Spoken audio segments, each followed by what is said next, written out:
देखिए, आज हम डिस्कस करेंगे लोकसभा और राज्यसभा को। ठीक है, पिछले लेक्चर में हमने पार्लियामेंट को अच्छे से समझा था।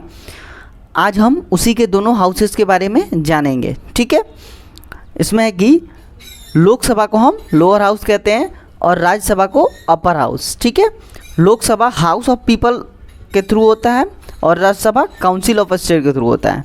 ठीक है, लोकसभा का जो टेन्योर होता है वो 5 ईयर का होता है और राज्यसभा का जो टेन्योर होता है वो 6 ईयर का होता है।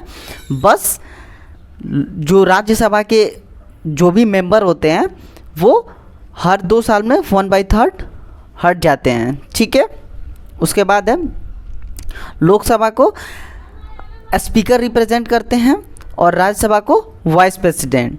ठीक है, लोकसभा आर्टिकल 81 के तहत आता है और राज्यसभा आर्टिकल 80 के तहत आता है। ठीक है, उसके बाद है लोकसभा 17 अप्रैल 1952 को एस्टेब्लिश्ड हुआ था और राज्यसभा 3 अप्रैल 1952 को एस्टेब्लिश्ड हुआ था। ठीक है,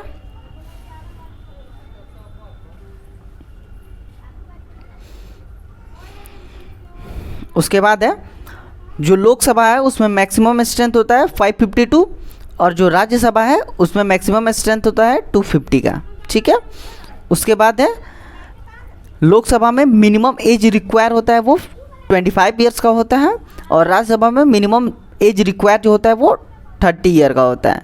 ठीक है, उसके बाद है कि लोकसभा में directed elected by the people, मतलब कि लोकसभा जो होता है वो डायरेक्ट इलेक्ट होता है पीपल के थ्रू और जो हमारा राज्यसभा है वो इलेक्टेड बाय द एमएलएज के थ्रू इलेक्ट होता है। ठीक है, उसके बाद है जो हमारा लोकसभा है वो नॉट परमानेंट बॉडी है। ठीक है, मतलब कि अगर प्रेसिडेंट चाहे तो इनके मेंबर को हटा सकता है। ठीक है, और राज्यसभा है परमानेंट बॉडी। ठीक है,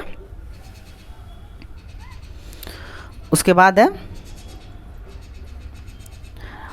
जो हमारा लोकसभा है वो प्रेजेंट स्ट्रेंथ 545 है। ठीक है, लोकसभा का जो प्रेजेंट स्ट्रेंथ है वो 545 है और जो राज्यसभा का है वो प्रेजेंट स्ट्रेंथ 245 है।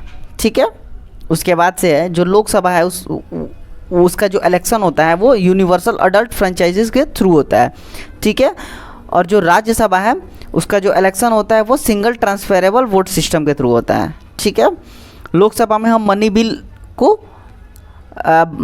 के बारे में डिस्कस कर सकते हैं बट राज्यसभा में रिमूवल ऑफ वाइस प्रेसिडेंट के बारे में हम डिस्कस करते हैं।